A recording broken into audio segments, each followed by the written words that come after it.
हाय नमस्कार मैत्रिणींनो. मागच्या व्हिडिओमध्ये मी वुमन्स डेच्या निमित्ताने स्वतःलाच केलेली सेल्फ गिफ्टिंगची आयडिया तुम्हाला खूपच आवडली.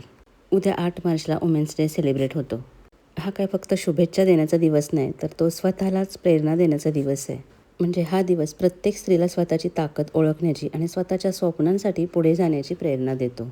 म्हणजे या दिवशी भरपूर शुभेच्छा दिल्या जातात, खूप छान छान प्रोग्राम्स असतात, खूप छान भाषणं आपण ऐकतो आणि ते ऐकून मोटिवेटसुद्धा होतो. म्हणजे खूप वेळा तरी असं असतं की काही गोष्टी आपल्याला माहिती असतात, पण इतरांनी त्या सांगितल्या की त्याची जाणीव होते. तर या निमित्ताने प्रत्येक स्त्रीने स्वतःला काही गिफ्ट दिली पाहिजेत. आता गिफ्ट म्हणजे फक्त शॉपिंग नव्हे. म्हणजे बघा, पूर्वीच्या काळात स्त्रियांना शिक्षण, काम आणि स्वातंत्र्य मिळणं खूप कठीण होतं आणि आता तशी परिस्थिती राहिलेली नाही आहे. म्हणजे बघा, आपण लहान होतो तेव्हा आपल्यावरती किती बंधनं होती ना. म्हणजे अगदी 7च्या आत घरात असा नियम असायचा. आता त्या मानाने खूप सारं स्वातंत्र्य आहे. आपल्याला आवडते त्या क्षेत्रात आपण करिअर करू शकतोय. प्रत्येक गोष्टी स्त्रिया पुढे आहेत. मग आता काय गरज आहे, तर आता गरज आहे की स्वतःची किंमत ओळखण्याची. म्हणजे आता इतरांनी आपल्याला काही देण्याची गरज नाही, तर स्वतःला काहीतरी द्यायची गरज आहे. चला, काय द्यायला पाहिजे स्वतःला ते बघूयात. तर पहिलं स्वतःला देण्यासारखं गिफ्ट आहे ते म्हणजे स्वतःसाठी वेळ द्या. म्हणजे खरंच आपण बिझी असतो आणि नेहमी तक्रारसुद्धा करत असतो की स्वतःसाठी वेळ मिळत नाही. पण व्यवस्थित टाईम मॅनेजमेंट केलं ना, तर स्वतःसाठी अर्धा तास तरी आपण नक्कीच काढू शकतो. हा अनुभव एकदा नक्की घ्या की स्वतःसाठी एक अर्धा तास काढा आणि त्या अर्ध्या तासात तुम्हाला ज्या गोष्टी आवडत आहेत त्या गोष्टी करण्याचा प्रयत्न करा. आपोआप एक नवी एनर्जी तुम्हाला मिळून जाईल. दुसरं सगळ्यात मोठं गिफ्ट आहे स्वतःला देण्यासारखं, ते म्हणजे स्वतःच्या आरोग्याची काळजी घेणं. कारण हेच तर आपण करत नाही. स्त्री घरातल्या सगळ्यांची काळजी घेते, पण स्वतःकडे मात्र कळत नकळत किंवा जाणून बुजून दुर्लक्ष करते. म्हणजे घरातल्या सगळ्यांना पौष्टिक खायला देणारी ती मात्र चहा बिस्किट किंवा चहा खारी असं काहीतरी सटर-फटर खाऊन दिवसाची सुरुवात करते. किंवा योगा, एक्सरसाइज करायला पाहिजे हे समजत असतं, तरीसुद्धा कंटाळा करते. स्वतःकडे दुर्लक्ष करण्याचे परिणाम जेव्हा दिसायला लागतात ना, तोपर्यंत बऱ्यापैकी उशीर होऊन गेलेला असतो. त्यामुळं वेळीच काळजी घेणं खूप गरजेचं आहे. फार मोठ्या गोष्टी करायच्याच नाही आहेत. काय पौष्टिक खायला पाहिजे याचा विचार करायचा, थोडासा एक्सरसाइज करायचा. 40च्या पुढे असाल तर नक्कीच वर्षातून एकदा तरी हेल्थ चेकअप करायलाच पाहिजे. तिसरं गिफ्ट आहे ते म्हणजे स्वतःचं कौतुक करायचं आहे. आपण नेहमी ना दुसऱ्यांकडून अपेक्षा ठेवतो. दुसऱ्याने आपल्याला ॲप्रिशिएट केलं पाहिजे, दुसऱ्याने आपलं कौतुक केलं पाहिजे, तरच आपण खुश होतो. पण स्वतःच स्वतःवरती खुश असलो ना, तर मग इतरांच्या ॲप्रिसिएशनची आपल्याला गरज लागत नाही. आणि जेव्हा आपण आपलं काम छान करतो ना, तेव्हा आपोआपच आपल्यामध्ये एक आत्मविश्वास येतो. आणि चेहऱ्यावरती स्माईल आणि आत्मविश्वास असणारी स्त्री ही जगात सर्वात सुंदर असते. त्यामुळं स्वतःला कमी लेखू नका. चौथं गिफ्ट स्वतःला द्यायचं आहे म्हणजे स्वतःसाठी स्वतःमध्ये छोटासा बदल करायचा आहे. म्हणजे एखादा नवीन हेअरकट करायचा. मागे मी हेअरकट केलेला तुमच्या शेअर केला. तुम्हा सगळ्यांना तो इतका आवडलेला. कारण की छोटासा बदलसुद्धा मनाला खूप काही आनंद देतो. आणि आपल्या लूकमध्ये छोटे-छोटेसे चेंज केले ना, की आपला लूक थोडासा वेगळा दिसतो आणि आपल्यालासुद्धा आपण आवडायला लागतो. स्वतःसाठी थोडीशी शॉपिंग करा. म्हणजे भरपूर खर्च करायला पाहिजे असं काही नाही, पण अगदी पण कंजूसपणा नको. आणि 5वं सगळ्यात महत्त्वाचं गिफ्ट आहे म्हणजे स्वतःवर प्रेम करा. स्वतःला कमी लेखू नका. सतत तक्रारी करू नका. आणि इतरांशी तुलना तर अजिबात करू नका. तुम्हाला देवाने इथे पाठवलं ते एक वेगळं व्यक्तिमत्व घेऊन पाठवलं आहे. त्यामुळं स्वतःचं अस्तित्व निर्माण करण्यासाठी, स्वतःची स्वप्न पूर्ण करण्यासाठी धडपडायला पाहिजे, प्रयत्न करायला पाहिजे.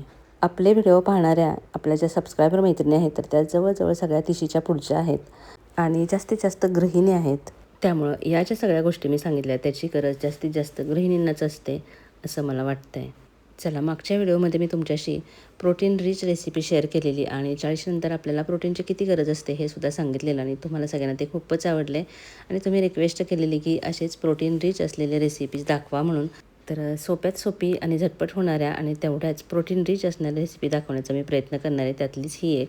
तर मी 1 वाटी ओट्स घेतलेले, ते बारीक करून घेतले मिक्सरला आणि त्याच्यामध्ये 1 वाटी बेसनचं पीठ टाकलं आणि त्याच्यामध्ये गाजर किसून, कांदा, टोमॅटो, आलं लसूण पेस्ट, मिरची, कोथिंबीर, मीठ, हळद आणि दही टाकलं आणि आता हे सगळं मिक्स करून घ्यायचं आहे. ओट्समध्ये आणि बेसनमध्ये सुद्धा खूप जास्त प्रमाणात प्रोटीन असतं. याच्यामध्ये तुम्ही अजून पण भाज्या घालू शकता. आता हे मिक्स करायचं आणि 5 ते 10 मिनटासाठी झाकून ठेवायचं. म्हणजे पाणी टाकून मिक्स करायचं आणि त्याच्यानंतर पुन्हा बघायचं कन्सिस्टन्सी, कारण की ओट्स आहे ते जास्ती पाणी ॲब्झॉर्ब करतं, त्याच्यामुळे हे पीठ घट्टसर दिसतं. तर पुन्हा थोडंसं पाणी ॲड करायचं आणि मी इथं भिडाचा तवा घेतला आहे, त्याच्यावरती तेल टाकायचं आणि त्याच्यावरती जसं आपण बेसनची पोळी करतो ना, तर त्या प्रकारे हा बेसनचा चिल्ला आहे किंवा ओट्सचा चिल्ला आहे तर तो पसरवायचा. खरं सांगू का, हे आपण शाळा कॉलेजमध्ये शिकलेलं असतो. म्हणजे प्रोटीन, कार्बोहायड्रेट, व्हिटॅमिन्स याची आपल्याला किती गरज असते हे शिकलेलं असतो, पण प्रॅक्टिकली नेहमीच्या आयुष्यामध्ये त्याचा उपयोग करत नाही किंवा असं कधी मनात सुद्धा येत नाही. आपण नेहमीप्रमाणे स्वयंपाक बनवत असतो. म्हणजे आपण नाश्त्याला उपमा, पोहे बनवत असतो, भाज्यांमध्ये पालेभाज्या वगैरे बनवत असतो. पण खरी गरज आपल्या शरीराला असते ती प्रोटीनची. कारण प्रोटीनला आपल्या शरीराचे बिल्डिंग ब्लॉक्स म्हटलं जातं. म्हणजे जे आपले मसल्स असतात ना, तर ते गेन करण्यासाठी किंवा शरीराची जी झीज झालेली असते ती भरून काढण्यासाठी प्रोटीन आवश्यक असतं.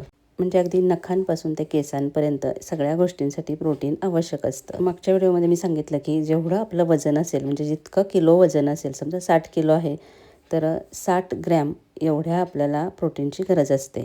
याचा अर्थ आपण एवढा विचार करत नाही रोज बसत की किती ग्रॅम आपल्याला कशातून मिळते वगैरे. कारण खरं सांगायचं तेवढा वेळ पण नसतो. पण ॲटलिस्ट आपल्याला नॉलेज असलं पाहिजे की कुठल्या पदार्थांमधून किती ग्रॅम प्रोटीन आपल्याला मिळतं. आता आपण बघतो की जे जिमला जाणारे असतात तर त्यांना जास्ती प्रोटीनची गरज असते, कारण ते जास्ती वर्कआउट करत असतात. तर आपण किती प्रमाणात एक्झरसाईज करतो त्याच्यावर सुद्धा आपला प्रोटीनचा इंटेक अवलंबून असतो. तर हा ओट्स चिल्ला नक्की बनवून बघा. एवढा टेस्टी लागतो ना की तुम्ही पुन्हा पुन्हा बनवाल. चला, तर रोज प्रोटीन काहीतरी नाश्त्याला घ्यायचं म्हटल्यावर त्याची पूर्वतयारी पण करून ठेवायला पाहिजे. कारण ऐन वेळेला जर आपण आता नाश्त्याला काय बनवायचा याचा विचार करत राहिलो ना, तर मग कामं वेळेत होणार नाहीत. तर उद्या सकाळी नाश्त्यामध्ये पनीरची रेसिपी बनवणार आहे. त्याच्यामुळे घरीच आता पनीर बनवते आहे. पनीर आजकाल आपण सर्रास बनवतो, पण बाहेरचं विकत आणण्यापेक्षा असं घरी बनवलेलं पनीर असताना एकदम सॉफ्ट पण आणि अजिबात भेसळ नसलेलं. तर इथं मी 1 लिटर दुधाचं पनीर बनवते. तर एवढूसच बनतं. तर याच्यावरून विचार करा की आपण जे पनीर आणतो ना बाहेरून, तेवढं स्वस्त का बरं असेल? त्यामुळे जर शक्य असेल ना तर घरीच पनीर बनवायचं. 2 चमचे व्हिनेगरमध्ये थोडंसं पाणी मिक्स केलं आणि ते या दुधामध्ये टाकलं आणि मग दूध फाटलं आणि त्याच्यानंतर मग हे आपण अशा एखाद्या चाळणीमध्ये ओतून घ्यायचं आणि लगेचच थंड पाण्याने धुवून घ्यायचं. म्हणजे तो व्हिनेगरचा जो वास आहे ना, तर तो सगळा निघून जाईल. हा माझ्याकडे पनीर मोल्ड आहे, 1 नंबरचा आहे. त्याच्यामध्ये 1 लिटर दुधाचं होतं. तुम्ही जर नवीन घेणार असाल ना, तर याच्यापेक्षा जरा मोठा घ्या. म्हणजे आपण सुती कपड्यामध्ये सुद्धा पनीर बनवू शकतो, बांधून ठेवू शकतो. पण अशा मोल्डमध्ये ठेवलं तर जरा आकार पण चांगला दिसतो. आपल्याला पण छान वाटतं जरा बनवायला. तर काही गोष्टी आपल्याला आधीपासून माहीत असतं तर किती बरं झालं असतं असं नेहमी वाटतं ना. तर माझंसुद्धा असंच आहे. मलासुद्धा ह्या गोष्टी जरा उशिराच कळायला लागलेत. म्हणजे आपल्या आहारामध्ये काय घ्यायला पाहिजे, स्वतःची काळजी कशी घ्यायला पाहिजे, हे मलासुद्धा थोडंसं उशिराच समजलं आहे. म्हणून माझा प्रयत्न असतो की आपल्या व्हिडिओमधून आपल्यापेक्षा ज्या लहान असतील तर त्यांना जर वेळीच या गोष्टी समजल्या तर त्यांचं आयुष्य अजून जास्ती चांगलं हेल्दी होईल, नाही का. म्हणजे आपल्याकडे एक म्हण आहे बघा, पुढच्याच ठेच मागचा शहाणा. आणि या गोष्टी कधी लक्षात येतात जेव्हा हेल्थचे प्रॉब्लेम सुरू होतात. त्यामुळं वेळेतच आपल्या आहारावरती आणि आपल्या एक्झरसाईजवरती आपलं लक्ष असायला पाहिजे. आता मी याच्यातून मला जेवढी माहिती आहे ना तर ती देण्याचा प्रयत्न करत असते. पण जर काही हेल्थचे प्रॉब्लेम वगैरे असतील ना तर डॉक्टरांच्या सल्ल्यानेच कुठलीही गोष्ट चालू करावी.